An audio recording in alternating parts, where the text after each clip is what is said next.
नमस्कार दोस्तों, आज हम देखेंगे कि हमारे यहाँ जितने भी देवी देवता बनाए गए हैं या जो भगवान की कल्पना की गई है, वो उसके बारे में अंधविश्वास और पाखंड जितना भी फैला हुआ है, ब्राह्मणवाद के द्वारा, ब्राह्मण धर्म के द्वारा। दोस्तों, आज हम इसी विषय पर जानकारी लेते हैं। दोस्तों, आइए, आपका स्वागत है, सुनिएगा। ब्राह्मणी लोगों के एक भी ऐसी देवी देवता का नाम बताइए जिसने मनुष्य जाति के हित के लिए कोई भी आविष्कार किया हो। बताइए आप, कोई भी आविष्कार किया हो ऐसे किसी देवी देवता का नाम बताइए। पृथ्वी पर सभी आविष्कार मनुष्यों द्वारा किए गए हैं, यह आप और हम सब अच्छी तरह जानते हैं। कागज चक्के यानी पहिए, खेती, बड़े बड़े घर बंगले, हवाई जहाज, कंप्यूटर, फोन, मोबाइल्स, गाड़ियाँ, समाज निर्माण, धर्म निर्माण, मंदिर मस्जिद, मूर्ति निर्माण और अपने चारों तरफ मनुष्य के सुख सुविधा की जितनी भी वस्तुएं दिखाई देती हैं, उन सभी का आविष्कार मनुष्य के अथक प्रयासों से हुआ है और गुणगान किया जाता रहा है। ईश्वर और देवी देवताओं के चमत्कारों का आविष्कार किसने किए हैं? जितने भी आप देख रहे हैं, विज्ञान के जितने भी आविष्कार हैं, वो सब हमारे द्वारा किया गया है, मनुष्यों के द्वारा किए गए, लेकिन गुणगान किसका किया जाता है? भगवान का। और एक भी ऐसा आविष्कार नहीं है जो कि किसी ईश्वर, भगवान और देवी देवता द्वारा किया गया हो। ईश्वर, भगवान और देवी देवताओं की रचना ही मनुष्यों द्वारा की गई है। किसके द्वारा की गई है? मनुष्यों के द्वारा। किसकी रचना? ईश्वर, भगवान और देवी देवताओं की रचना ही मनुष्यों द्वारा की गई है। वे मनुष्य को क्या दे सकते हैं? इसकी पुष्टि इस कथन से भी होती है कि मनुष्य के अलावा दुनिया का एक भी प्राणी भगवान और देवी देवताओं को नहीं मानता। जितने भी भारत में जानवर रहे हैं, वे देवी देवता और भगवानों की सवारी के लिए प्रयोग किए गए हैं। आपने देखा होगा कि किसी देवता की कोई सवारी, जैसे दुर्गा को सिंह पर सवार, गरुड़ जो है विष्णु जी की सवारी, और सरस्वती की हंस सवारी, और कार्तिकेय की मोर सवारी, गणेश की चूहा सवारी, तमाम जो इंद्र का ऐरावत हाथी सवारी। इसी तरह से तमाम जो है इनके पशु और पक्षी जो है वाहन बना दिए गए। इन पर एक जो है कार या कोई ऐसा यान, विमान कुछ नहीं बन पाया। दोस्तों, जहाँ मनुष्य की पहुंच नहीं रही है, वहाँ कोई भी मंदिर, मस्जिद या चर्च नहीं मिला है। यदि संपूर्ण सृष्टि का कोई रचयिता होता तो उसको संपूर्ण संसार में जाना जाता, संपूर्ण सौर मंडल में उनके पूजा स्थल होते, परंतु अलग अलग जगहों पर अलग अलग देवता और भगवानों की मनुष्यों द्वारा काल्पनिक रचना की हुई है। आपको जैसी कल्पना सूझी वैसे ही भगवान और देवी देवताओं की रचना कर डाली। दुनिया में अनेक धर्म, पंथ और उनके अपने अपने देवता हैं। दिन प्रतिदिन नए नए भगवान और उनकी नई नई प्रार्थनाएं तैयार हो रही हैं।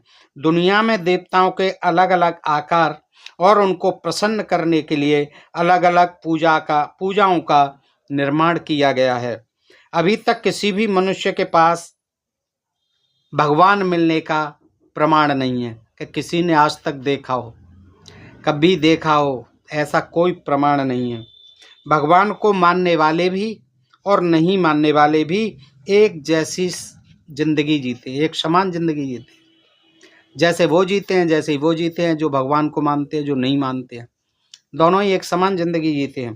भगवान किसी का भी न तो भला करता है न बुरा कर सकता है।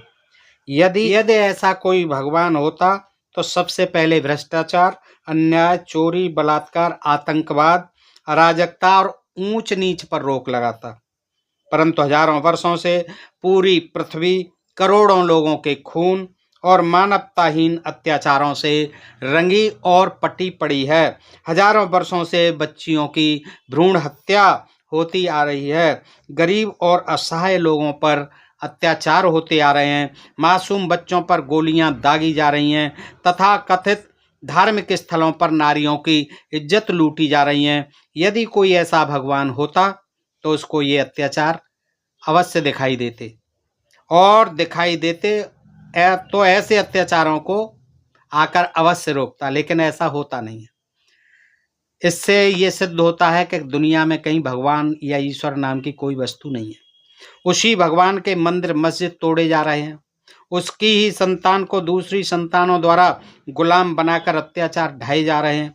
यदि ऐसा कोई भगवान होता तो वह इन सब बुरे कृत्यों से मानव जाति की रक्षा अवश्य करता। भगवानों और देवी देवताओं के नाम पर ब्राह्मणी लोगों द्वारा अपने स्वार्थ हेतु दुकानदारी चलाई जा रही है और इस दुकानदारी के माध्यम से संपूर्ण भारत में ऊंच नीच, छुआछूत और पाखंड का जाल बिछाया हुआ है और इस जाल के माध्यम से भारतीय लोगों का शोषण दिन और रात किया जाता है। मंदिर के अंदर कुत्ता आता है और भगवान पर मूत कर चला जाता है। ये कुत्ते की पूंछ भी नहीं उखाड़ पाते हैं और बचाव में कहते हैं, क्या संतान अपने पिता के ऊपर मूत्र त्याग नहीं कर सकती? अगर एक दलित इंसान इनके भगवान के पास से गुजर भी जाए तो वह भगवान अपवित्र हो जाता है। ये उसके ऊपर लाठी डंडे लेकर चढ़ जाते हैं। एक चूहा अथवा बंदर आता है, इनके भगवान के भोग अर्थात भोजन को खाकर झूठा करके चले जाते हैं। ये उनका एक बाल तक भी नहीं उखाड़ पाते हैं और कहते हैं कि ये तो भगवान के रूप है।